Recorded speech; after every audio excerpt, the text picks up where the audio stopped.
Hello learners, welcome to the channel. आज हम आपको आईआईटी जैम के बारे में बताएंगे। आईआईटी जैम क्या होता है, उसका एलिजिबिलिटी क्या होती है, उसका एग्ज़ाम पैटर्न क्या होता है, उसके एग्ज़ाम के लिए आपको कैसे प्रिपेयर करना चाहिए, उसका सिलेबस क्या होता है। आईआईटी जेईई के बारे में तो बहुत लोगों को पता है, पर आईआईटी जैम के बारे में बहुत कम लोग जानते हैं। तो चलिए इसके बारे में जानते हैं। आईआईटी जैम, इसका फुल फॉर्म है joint admission test for masters, यानी कि ये मास्टर्स में एडमिशन लेने के लिए एक टेस्ट है जिसके द्वारा आईआईटी, एनआईटी और आईआईएससी और भी कुछ यूनिवर्सिटी हैं जिनमें एडमिशन मिलता है। ये पीजी करने के लिए एक टेस्ट होता है।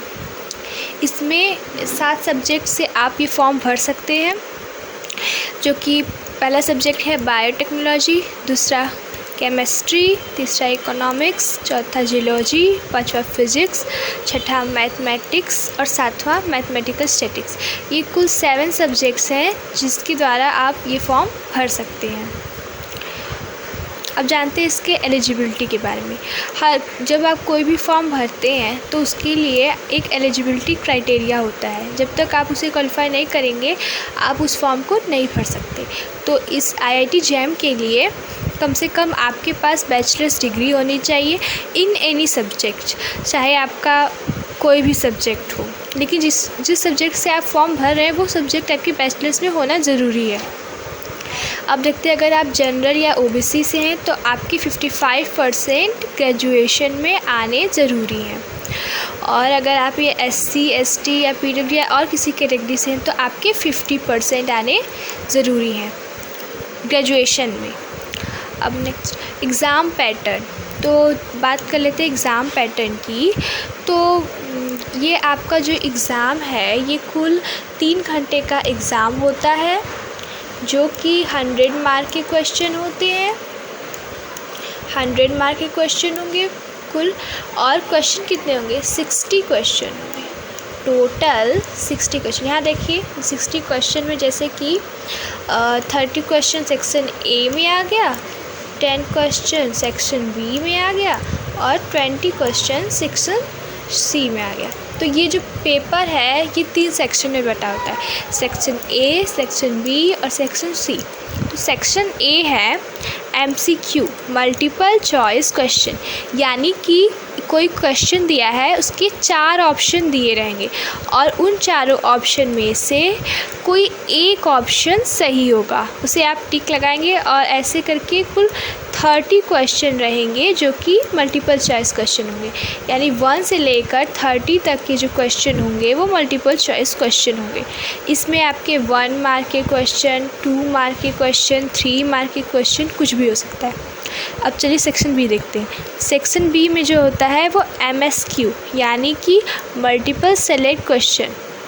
अब इसमें जैसे कोई क्वेश्चन दिया है, उसके 4 ऑप्शन दिए हैं, तो उसमें से आपका कोई एक ऑप्शन भी सही हो सकता है, 2 ऑप्शन भी सही हो सकता है, 3 ऑप्शन भी सही हो सकता है और चारों ऑप्शन भी सही हो सकते हैं।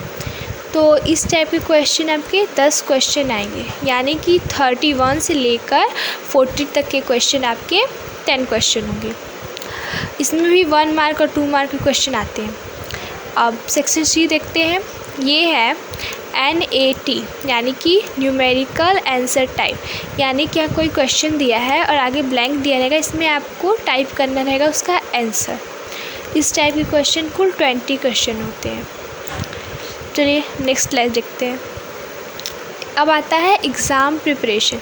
अब आईआईटी जैम के एग्ज़ाम के लिए आपको कैसे प्रिपेयर करना है ये जानते हैं।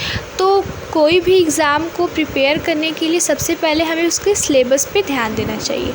तो हाउ टू प्रिपेयर, तो आप उसका सिलेबस देखिए, उसका जो भी सिलेबस है आप उसको तैयार कीजिए। आप इसकी वेबसाइट पे जाके उसका सिलेबस डाउनलोड कर सकते हैं। जो भी सब्जेक्ट आपने चूज़ किया उस सब्जेक्ट का सिलेबस आप डाउनलोड कर लीजिए और उसी के अकॉर्डिंग पढ़िए। तो कब से तैयारी कर सकते हैं? वैसे तो ज़्यादातर लोग फर्स्ट ईयर से ही स्टार्ट करते हैं, पर अगर आपके पास अभी भी 1 साल बचा है तो भी अगर आप तैयारी करेंगे तो आपके ठीक ठाक मार्क्स आ जाएंगे। चलिए नेक्स्ट सिलेबस। तो अगर इसके सिलेबस की बात की जाए तो जैसे मैंने कहा कि आप इसकी वेबसाइट पे जाके इसका सिलेबस डाउनलोड कर सकते हैं, पर ओवरऑल बात किया जाए तो इसके किसी भी सब्जेक्ट का सिलेबस हो उसमें मोस्टली 11-12 के टॉपिक्स होते हैं और बीएससी के टॉपिक्स होते हैं। इससे ज़्यादा कोई टॉपिक नहीं आता, इसी में घुमा फिरा के सारे क्वेश्चन दिए होते हैं। 11-12 के टॉपिक्स होंगे और बीएससी के आपने जिस भी सब्जेक्ट से भरा है उसके को ये समझ में आ ही गया होगा IIT JAM क्या होता है। अगर आपको वीडियो पसंद आया तो इसे लाइक कीजिए, शेयर कीजिए एंड चैनल को सब्सक्राइब कीजिए, और अगर अभी भी कोई आपको डाउट है तो उसे कमेंट कीजिए।